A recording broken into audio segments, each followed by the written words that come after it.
ciidamada xoogga dalka Soomaaliya gaar ahaan kuwooda ka howlgala gobolka Bakool ayaa saacadii la soo dhaafay howlgalla ka dhan ah dagaalamayaasha Al-Shabaab waxay ka fuliyeen inta u dhaxaysa deegaanada Ceelboon iyo sidoo kale Buurlunle ee gobolka Bakool. ciidanka ayaa inta howlgalkeeda ku guda jireen waxa ay ku dileen horjooga sare oo ka tirsanaa dagaalamayaasha Al-Shabaab waxaana horjoogahan ciidanku ay khaarajiyeen lagu magacaabaa Xuseen Macalin Xasan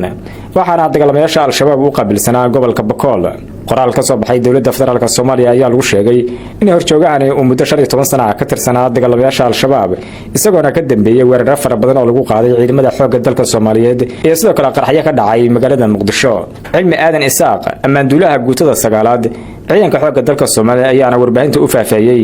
howlgalkan ciidanku ay ku qarajiyeen horjoogahan sare ee ka tirsanaa dagaalamayaasha Al-Shabaab.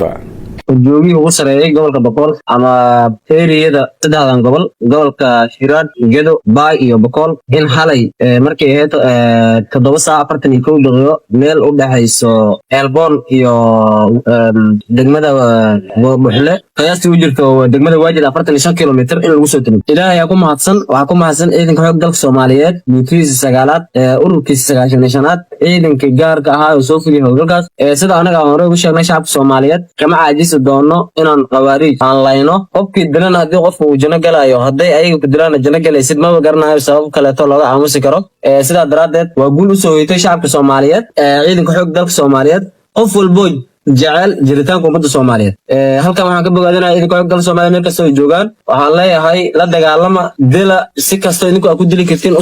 ku dila meel kasta ay joogaan weerara meel kasta ay joogaan u dhunta dila Al-Shabaab waxaysan ahayn dil oo faa'iido kale ay leeyihiin in la dilo ma ogi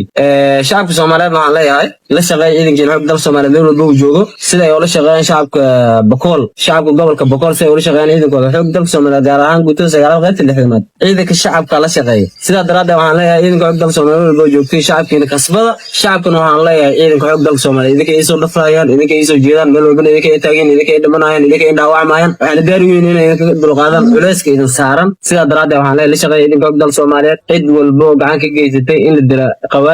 qawaarijkan waxaan ugu mahadcelinaynaa maxaan la soo koobi karin ilaahay ku mahadsan kasaba waxa ku mahadsan cidii hadtay meeshii asaga joogo noo sheegtay anagana waa u tagnay waxa kale oo ku mahadsan ciidanka xoogga dalka Soomaaliyeed mar walbana diyaar baan u nahay inaan dilno inaan la jihaadno inaan meel walba ay joogaan aan kula dagaalano meel kasto ay galaan inaan ku dilno diyaar baan u nahay sababtoo ah rasuulka alayhi salaam uu ka dardaarmay qawaariij ninkii dilana jannadu galaya cidii ay dilaan jannadu galaya laba jeer marka hadii ay dilaan jannada ay galaysid hadii adiga aad dishin jannada ay galaysid ma garanayo sabab looga si kastaba ahaatee gobolka Bakool ayaa saacadii la soo dhaafay waxa ciidamada xoogga dalka Soomaaliyeed ay ka wadeen howlgallo istaba joog ah kuwaas oo ay ku burburiyeen fariisimo badan oo dagaalamayaasha Al-Shabaab ay ku lahaayeen deegaano badan oo hoostaga gobolkaasi.